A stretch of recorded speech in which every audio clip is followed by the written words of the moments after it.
Hello, everyone. Welcome back to the latest edition of the Jake's Take with Jacob Elyachar Podcast. I'm your host, Jacob Elyachar, the chief content producer and writer at jakestake.com, a pop culture entertainment news website. Now, if you're watching this on YouTube, please give us a thumbs up. Now, if you're listening to an audio, please give us a 5-star rating.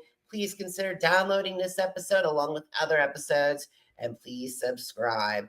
I'm thrilled to welcome our latest guest. He is a singer-songwriter whose music has been played on MTV's iconic reality TV shows, such as the dearly departed and muchly missed Real World and Teen Mom. He's also the author of the critically acclaimed Please Hug Me, I've Been Delayed. Please help me welcome Jeff Michaels to the podcast. All right. Thanks for having me. Appreciate it.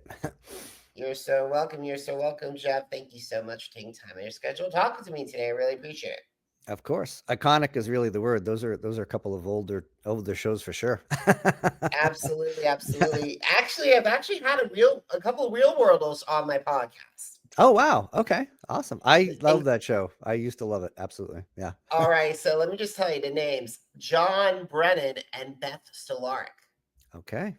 Wow. And then Awesome. Davis Mallory was also on my podcast. So, and then the one and only Cyrus and Tech Holmes. These were, I mean, this was before, I'm trying to think, they were such household names at the time, right? Yeah, these were before Survivor and everything. Yep. They paved pre-Survivor. Yeah, they paved the way for everybody. Would love to have Judd on because Judd is one of my favorite writers. So hopefully, if Judd Winnick is watching this, I would love to have you on. Awesome.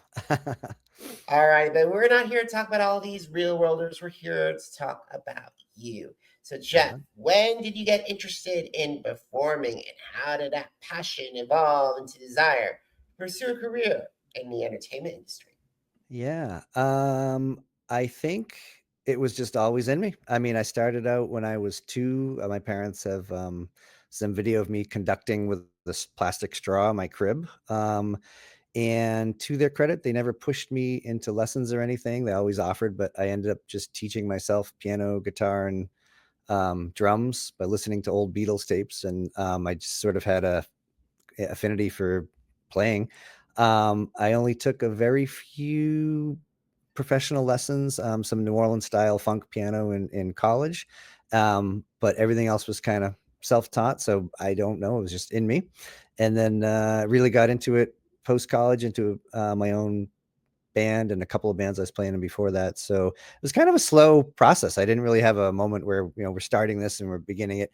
It was just kind of everything I kind of did on the side. And then it just started to make sense. I'm like, oh, this actually might be a career, for what I'll put career in quotes, because I've done a lot of other stuff to keep the music part of my life afloat, but I can definitely call it a career, money aside. So yeah. Absolutely. It reminds me so much of like hearing self-taught with, because my brother Aaron, who's shout out Aaron, he's younger than me. However, he's been able to play the trombone, the tuba, the guitar, the piano, self-taught. So I'm like, ready to go, power to it, power to you. But however, for me, I can just do the best I can do is 5 years in choir from 5th grade to 12th grade and karaoke. Well, I think I probably just saved my parents a ton of money on lessons. So my son now is starting violin lessons, and I'm watching him every week and progress. So yeah, I don't know. It just kind of came through me, and I'm very fortunate. Yeah. Absolutely. So who were some of the musicians that inspired your sound? I know you spoke about the Beatles. Yeah, Beatles were a huge one. Obviously, don't want to date myself too much here, but I'm a huge Springsteen fan, and being a piano player was really Elton John and Billy Joel, which I just dove into. And then later on, pretty much any piano player that was doing anything: Bruce Hornsby, Dr. John, Mr. New Orleans style, Professor Longhair, all that sort of intricate, really fast piano work, Jerry Lee Lewis, Great Balls of Fire, that kind of stuff. I love that.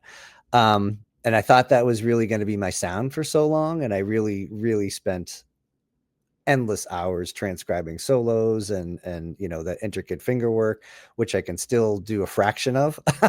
But then oddly enough, the influences started to change, and I got more into like the folk music of like Bob Dylan, Paul Simon, writers like that, and I kind of transformed a little more throughout my albums as they progressed into more like an Americana almost sound, which I'm still dialing in. Believe it or not, it just takes a long time to figure out that perfect sound for you.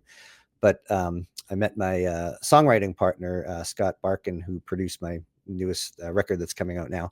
And he's a phenomenal guitar player. And we just kind of had an affinity for that sort of traditional writing, country music. And we embarked a little bit on the Americana path while still keeping some of that piano pop sensibility I had before. And it's turned into something I wasn't predicting earlier, but I really like the sound we've got going right now. So yeah, influences continue to change. I'm also a huge uh we'll say like Frank Turner fan right now, a little bit of the punk rock energy in some of the tracks, and pretty much anything that's good rock and roll music. The Stones, I've always been a huge fan of, and those type of things. I try to weave it in a little bit here and there to what I write and record. I gotta say, you're speaking my language. I love a spring. I saw Bruce Springsteen twice. I've seen Elton once. I've seen Billy Joel once, and they're definitely in my top, in my pantheon, my top music. And so, absolutely, with their sound and everything. Yeah, And yeah. also, one of the things I remember from Dr. John is when Glenn Close played Cruella de Vil in 1996 live action 101 Dalmatians.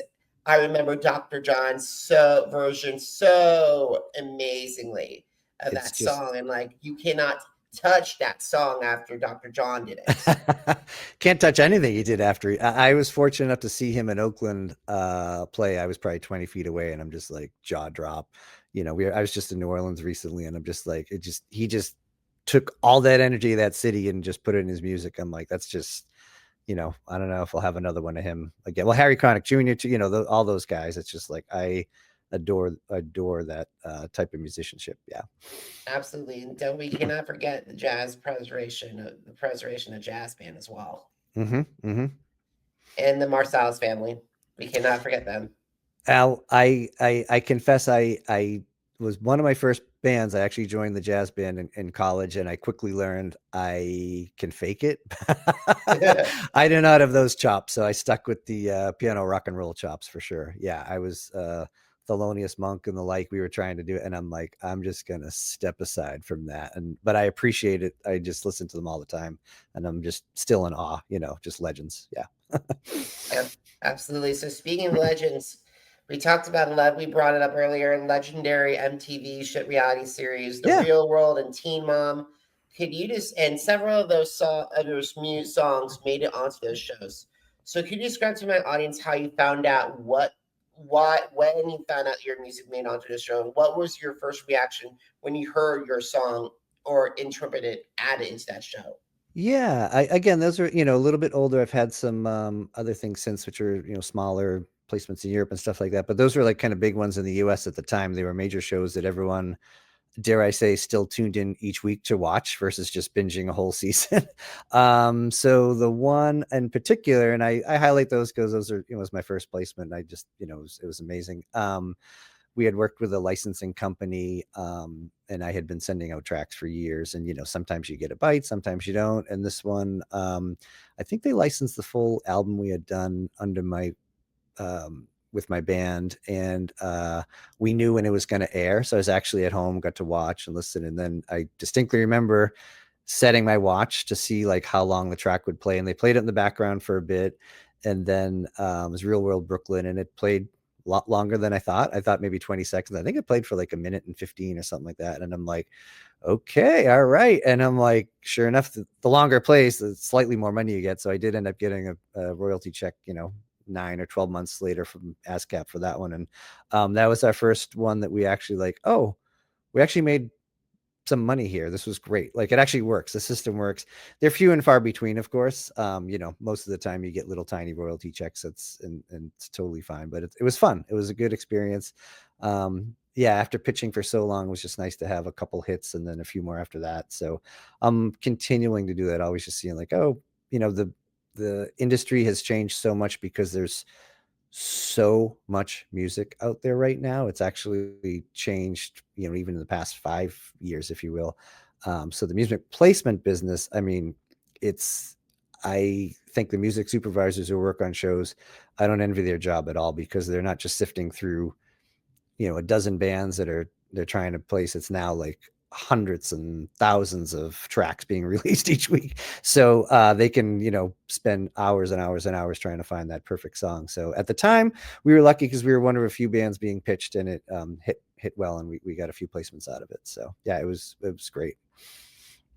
And that must be amazing too, because the thing is, it's one thing to be placed, have your music placed on a show, like for example, like The Real World, and also The Challenge, and also maybe General Hospital. But however, you also have other shows that are competing against each other, like Survivor and Big Brother, and all, not to mention America's Got Talent. Because the thing is, it's like they want to do their own music, while on the other hand, Yep. like America's Got Talent, The Idol, The Voices, it's very hard to get those songs through. Exactly. Yeah, this was sort of a time period again when they were kind of trying to work with independent bands, not major label artists, which I'm an independent band, always have been since we started. And so we were benefited from that because they actually wanted to license from indies, which was great. Obviously the majors cost a ton of money, and some of these have, you'd be surprised how small their production, budgets are, even MTV. So it worked out really well for us. Compared to like the Grey's Anatomy or something, where they used to instantly break artists because it was just so much money being pumped onto the networks television shows. So yeah, we found a little niche, and it worked out really well. Yeah. Awesome, awesome. So, speaking of music, your song Boston Strong played a massive role in uplifting the Boston community after the tragic April 2013. Oh my God, it's been 12 years. I know. The I was Boston Marathon bombing. So, first of all, when did you get the conception of that song? Because it must have taken a while to get the thoughts out of it, because I cannot imagine being thinking about that all the time. So yeah, I can't believe it's been 12 years either. It's crazy. I'm born and raised in Boston. I did live in San Francisco where I started my band, but I had moved back here at the time. And everybody in Boston just remembers that moment as the most, horrific thing that ever really happened in the city, since Revolutionary War times, obviously. And I had no intention of really doing anything other than, supporting. We all just, were kind of sheltering in place while they were searching for the body. It was a very surreal situation. And it was actually only 2 days later, after everything, we found them and, subsided, and then they started to really focus on the victims. And a friend of mine was like, you got to write a song about this. And I'm like, what? Like, it wasn't even in my head, but I was like, oh, okay. And then literally that afternoon, it just came out. I wrote it in about 3 minutes, start to finish. It was one of those. In my songwriting, I tend to either have songs that come out right from the start. I'll sit down with a guitar or piano, and I hit record, and they're done, which are gifts from the ethereal world of the songwriter gods, or ones that I take months and months and months to refine a single lyric.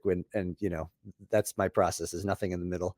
This one was a gift, and the Boston Strong theme was, running so big. And it was funny. I was thinking about this the other day because there's been so many cities who have had so many tragic events. There was Vegas, there's New Orleans, and LA with the fires, and everyone's, now using, strong as a thing. But this was one of the, if not the first. And everyone really rallied behind it with the blue and yellow, and people went down to the finish line. And when you walked across the marathon line, even a couple months later, you could just feel the deadly silence there. And it was just such an emotional thing to just like, runners, it's just like people who are just celebrating life as athletes, and have this tragic thing occur. So I tried to capture that in the song, and then I ended up filming a video. I've done a lot of my own videos where I just kind of go around my camera and see what I can get. And it was like, I think it was 5 a.m. And for whatever reason that day, there was not a soul on the streets. So I was just like filming around Boston, and I made a video about it, and it looked very surreal. Like the city had stopped. It almost looked like it did in the pandemic. And this was years before the pandemic, but there wasn't anyone out there. And I thought the video was pretty, powerful too. So yeah, that came out very, very quickly, and I would not have done it had people said, no, we need this. And it kind of started this little thing in me about music as a healing entity, if you will. And it wasn't something I'd really done in my music before, but then people started to be like, oh, thank you for doing this. And then, I had sent it into the city actually. I'm like, hey, here's the lyrics and stuff. And I got a letter back from Governor Duval Patrick at the time thanking me. And I'm like, that was really powerful. I'm like, this is great. So I'm like, it sort of did inspire something to me to be like, you know what, maybe this is more just, promoting a band and playing bars and having a lot of fun and entertaining people. And I started down a new path of like, okay, there's some healing qualities to what I can write. And I'm trying to like work on that a lot more now in some of the later stuff I'm doing too. Yeah. Now, here's the thing: when the song makes an impact, and when you get a letter from the governor of how that song has impacted your home state, that must be a powerful feeling. Yeah, I mean, it's very surprised. The package came in the mail, and I wasn't, expecting anything. And I was like, the only thing that comes from the government is IRS bills or something. So Oh yeah, yeah, it absolutely. was a really nice, and then I don't. It's weird because I don't always know what became of these things. I had sent like the lyrics in I think a frame to them, and I said, hey, maybe this will help somewhere. And I don't know, it could be on a display case in the state house or something somewhere, or maybe someone took it home. I don't know, but maybe if it helped one person or someone who knew someone in the tragedy, like that's great. I'm glad I could do something. Absolutely, absolutely. But I'm glad we're going to leave our historic moment Yep. and talk about the present, because as of this recording, congratulations, you dropped your new single, Lost in the Night. I really like it. Thank you. And can you describe the story behind the song? Yeah, well, most of it. This was another one of those maybe 3-minute, pretty fast songs that came out. This is the first single. We have the full album's coming out this year. It's called Luckiest by Far, and the single's called Lost in the Night. And really, I think I did spend the last 4 years post pandemic slightly lost in the night. Really, I had stopped playing music. I had a residency for 5 years in Boston as performing monthly that shut down. Obviously, all the venues shut down. They didn't reopen, at least not for several years. And I stopped playing live, which I think definitely had an effect on me as a musician. All these thoughts are in your head. And we were briefly talking about insomnia earlier. And when you're an artist and you get stuff in your head, it keeps you up every night. So this one was literally waking up 3 a.m. with bizarre little images and being lost. And then I just started writing, and I'm like, oh, I think I got some more here. And then I started writing, and then sure enough, with the prodding of my songwriting partner and producer, Scott, he's like, you got a whole album, let's do it. So started writing again. And this single just kind of, I knew the shape I wanted it to take, and I wanted that hard rock song, but then I keep listening back to the lyrics. I'm like, no, it's actually a little deeper than I thought. So it is about finding a girl in the cathartic moment, but it's also, I've had a little bit of feedback, like people who, definitely have that lost feeling since the pandemic or whatever. And we're working on a video for this too, where it's sort of like trying to capture that, like racing through the city, just, people trying to find something. It doesn't have to be love or a girl, whatever. But that's sort of the basis of it. And I love the way it came out. It's a rocker. And I was very fortunate to get to travel back to San Francisco and record with my old bandmates on this, and my original drummer Ryan, and some friends who I haven't played with in 10 years. So I think that energy was really in there, right, start to finish. And it's as a single, it's probably like my favorite single we've had ever. So I'm pretty stoked about that. And that's awesome. That's awesome. And I'm very excited to listen to hear your new music in June. And it must be a good feeling to get back into that after that pause. But like, have you thought about like saying, I want to go back to live. I want to find a residency again. I want to do stuff like that. Yeah, I have a very I have a very interesting thought process with that, because I miss it so much, but at the same time, I have a lot going on right now in my life. We have a 6-year-old son, and the idea of touring right now is not really possible. And if like I know the minute I go back, and if I spend the time reforming a band and playing with some friends again, I'm not going to want to stop. So I've actually purposely kind of kept my live equipment tucked in storage, focused on the writing, for that very reason, because I think at this point, I'm also working on a couple other writing projects. I've dipped my toes into writing a musical and some things that if I go back to that earlier talk about, healing qualities of music, I have a lot of stuff coming out that I think is in that genre. And I know what if I started playing live in the bars, I'm like, I'm just going to want to do that, which is great. I think I will at some point, but I want to have like a little, either it's a short tour we book or something that has a start and an end. Because if I leave it open ended, I'm just going to spend all my time in that again, which is, I loved it so much. But I do think I've got some bigger projects calling to me right now that I want to make sure I have that bandwidth to pursue. So yeah, but a few dates would be nice. Absolutely, absolutely. I totally understand about that. And who knows, maybe there's also a thing called Zoom and live stream that could actually help you as well.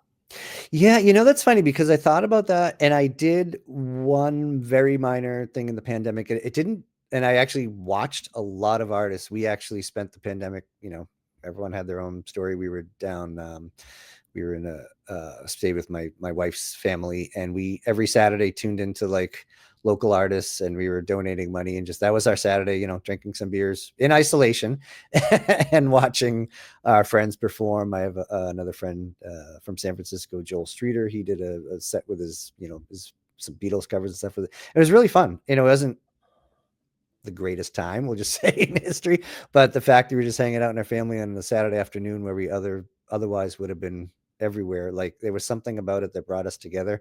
We were very fortunate, no one got sick until way later, so we weren't getting the original COVID.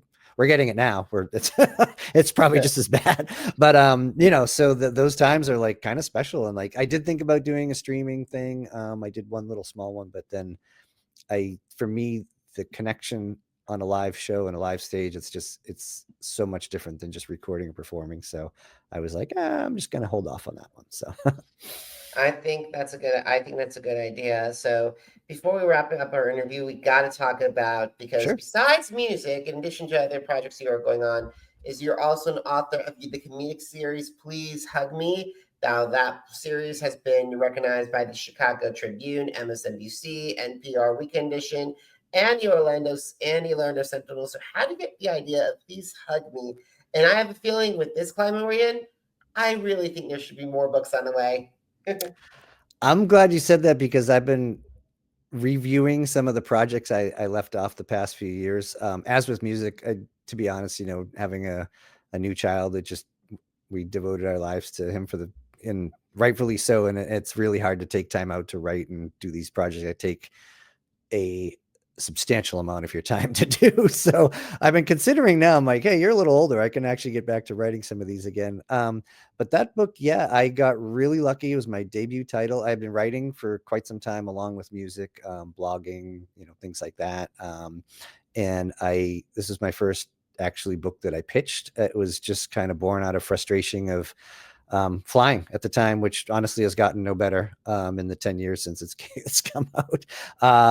The airlines, love them or hate them, whatever, they don't always put the customer first. And this book was sort of a way to entertain folks. There's, games and quizzes and little fun facts. And I found that most of the people who enjoyed the book were kind of taking the parts about like curing your fear of flying and like what does that bump and sound actually mean, and I actually got a lot of feedback like this was actually helping people. Again, I'm like, I just made it as a sort of a comedic games to keep yourself entertained, but there was actually a lot of content that was pretty valuable. So I got really lucky. The publisher at the time we put it out, and they secured a featured placement at Hudson News and Pacific Gateway Retailers, which I was told was unheard of for a first-time author. And then I really That's insane. And I know it understood. has, Yeah. It's mostly books by Oprah and, Tony Robbins or, and not to and mention James Patterson or Stephen they King. own the shelves. Yeah. So I felt like, okay, I probably didn't belong there, and I probably didn't, but the book was targeted for air travelers. So it did well in those markets. Didn't, I did not continue on with that avenue. I'd been travel blogging for years, and I'm like, that's probably not my number one passion, but at the time, like, it was fun. So yeah, I think I might consider some other titles in the series. I think you should. I think you should, because we all need a good read and a good laugh. Good. All right. Well, I'm inspired. Alrighty, so we gotta start winding down our conversation. So, Jeff, where can my audience find your music? Where can they find your book? And also, more importantly, if you're on social media, where can they find you? Absolutely. So Spotify seems to be the biggest one for everyone right now. So Jeff Michaels Band on Spotify. The single is Lost in the Night. It should pop right up. My website is jeffmichaelsband.com. And then for those on social media, I pretty much tag on Instagram and Twitter is at jmichaelsrocks. So be sure to hit me up, and I pretty much respond to everything when I can. Sometimes takes a little while, but yeah, love to hear comments and everything. So that's where you can find me. And also, if you happen to be in the UK, apparently you can also hear our songs in supermarkets streaming. I've yet to travel there at the same time we're playing. So if anybody ever hears it, please record it and send me a video, because I would love to hear it. You heard it here, folks. So, guys, if you missed an episode of the Jake's Take with Jacob Elyachar podcast, visit our channels on Amazon Music, Apple Podcasts, iHeartRadio, Spotify, and Spreaker. Jake's Take with Jacob Elyachar, JACOBELYACHAR. Now, are you on social media? Because I'm on social media too. Blue Sky, Facebook, Instagram, Threads, and Twitter, and of course, YouTube. Jacob Elyachar, JACOBELYACHAR. Now, want to find out more of my take on music, what's going on, what happened last year on America's Got Talent, head over to jakes-shake.com. Once again, jakes-shake.com. Jeff, it was a privilege to have you. Thank you so much for stopping by. Oh, thank you so much. I love it. Appreciate it. You're so welcome, guys. Thank you so much for watching. Thank you so much for listening. Until next time, have a great one, everybody. Goodbye.